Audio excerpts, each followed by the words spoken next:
Hello, and welcome to another broadcast of the Bespin United News Team, your new go-to for all things news. I'm Bowtie, and I finally managed to translate that acronym from last time.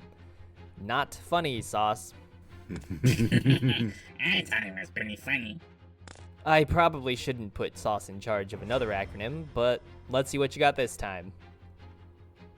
Does this mean anything to y'all? Free Shavakadu? Free Shavakadu? Anyway, let's hop into our weather and traffic report. Like we reported last time, it's still pretty cloudy, but there's no chance of meatballs today, folks. Just more poor visibility, so be careful. With that out of the way, let's jump to our breaking news. Is the beloved restaurant chain Pizza Hut actually a front for the Hut cartel? As we see here, the sign, the first T in Hut, the second T, if we just draw a line here across the top and a line down, the second T, Pizza Hut. Sources also say, and by sources I mean me, that the delivery driver on my receipt goes by J Hut. Now who could that be?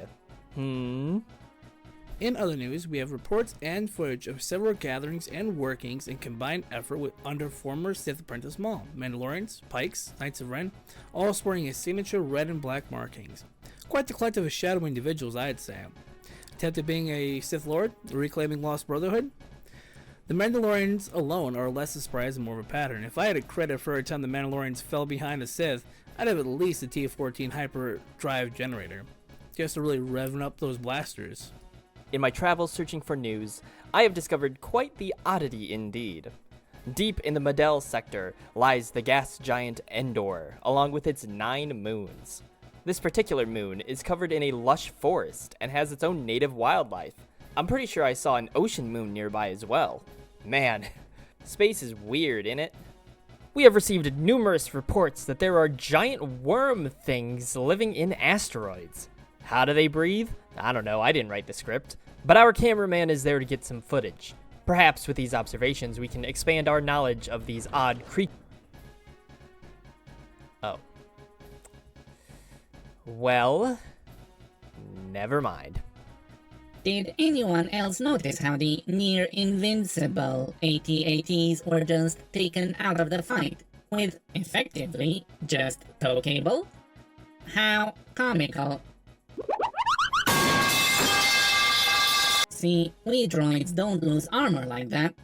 If someone were to pull that nonsense, the cable would just get hovered over. Now that I think about it, old Republic walkers were short and not as susceptible to being tripped over.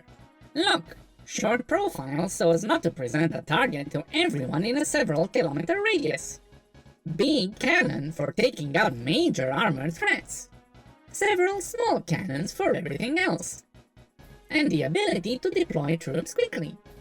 All things that don't describe the AT-AT, or as I like to call it, the FAT-FAT. Interesting. It's almost as if the Imperial designs are a downgrade. Seriously, wouldn't this be more manageable for a heavy armored troop transport? Short, faster on land, not as easy a target, and deployments won't resemble leaving a ship anymore. I'm pretty sure the Empire sucks at making vehicles. Don't get me started on the absolute downgrade from the Venator to the ISD. More at 11.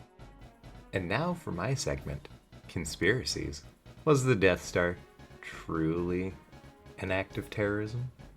Or maybe, perhaps, it could have been an inside job. No, stay with me here. I don't want to hear about my drinking problem. You have already clicked on the segment, so tell me, why did the exhaust port need to be one massive port? Couldn't it have been many small ports incapable of, say, letting an entire torpedo through it? And who, other than the Rebellion, directly benefits exactly from the Death Star exploding?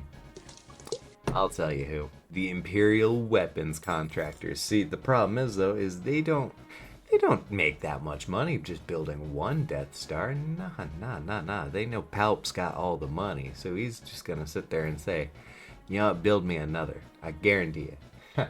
And yeah, speaking of Palps, he's not innocent on this. Notice his complete absence on the whole thing. Entirely not involved in the entire Death Star's destruction. Suspiciously not there. We got whole ass Vader. We got the entire leadership of the Imperial Navy just chilling right there. Perhaps leaving an exposed point of interest, per se, involving all of the, Imperial naval leadership just right there in one place with a very obvious weakness to the building they're in. Seems to have just been begging for a rebel strike.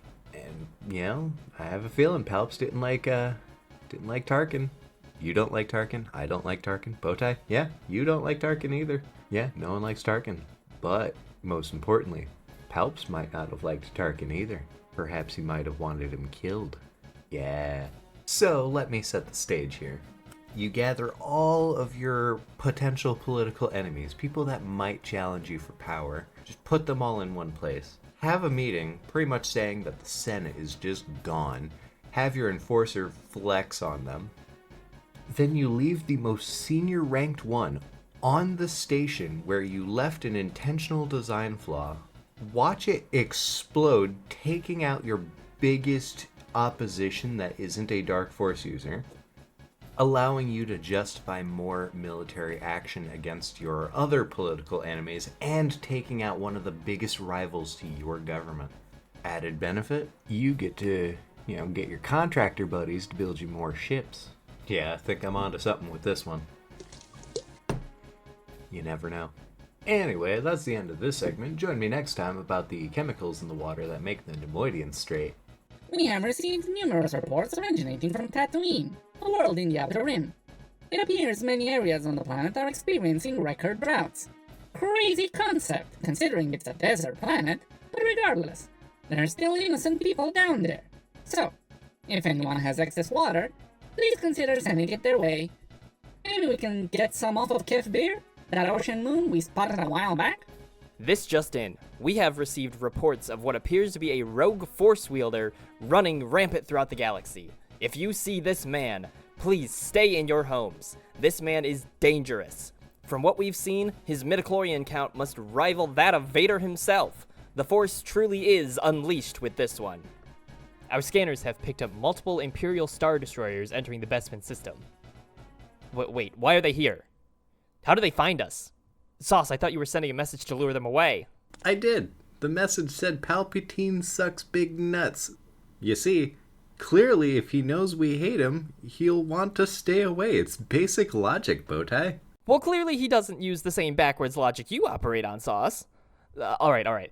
I'm sorry, viewers, but it seems we'll have to cut this broadcast short. We'll send you to some sponsored messages first, though. Thank you for tuning in, and we'll hopefully see y'all next time.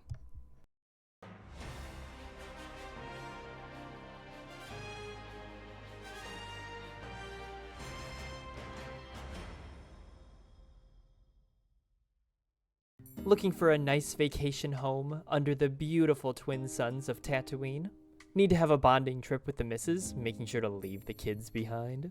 Then, let me introduce you to these affordable timeshare condos. Overlooking the vast Dune Sea, our condos are prime real estate for observing local Tusken Raiders traveling in a line. Or you may catch a glimpse of the Jawas and their sandcrawlers. But of course, the real reason we picked this location is for the nearby Sarlacc Pit. A rare staple of the Dune Sea, the Sarlacc Pit provides a unique view for public executions performed by the local Hutt crime syndicate. Just don't cheer too loud. Hutt attacks are not covered in your insurance. Sarlacc Pit Timeshare Condos.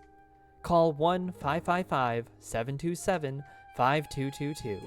That's 1-555-SARLACC. Condos are going fast, so get yours today. I'm Dengar, and this is my pawn shop.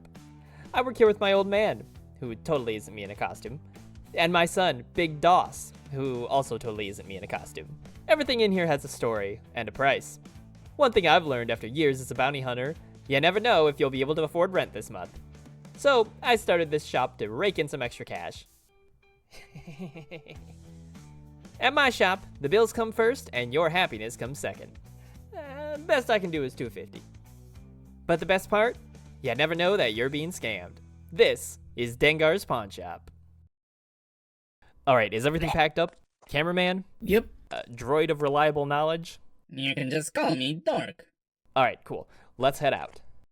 Alright, Sauce, here, take the keys. When we get to the ship, you get it started while I make sure everything and everyone gets loaded in. We should be good. As long as we don't run into any of those Imperial thugs. Oh no, that's much worse. Dude, I still miss my toast.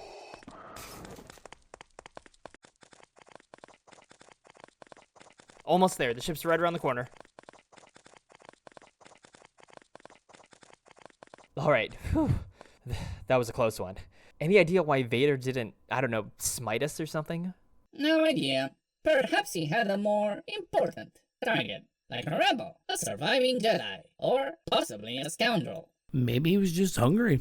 Well, the important thing is that we are all safe, and I reckon we have a while to plan our next move.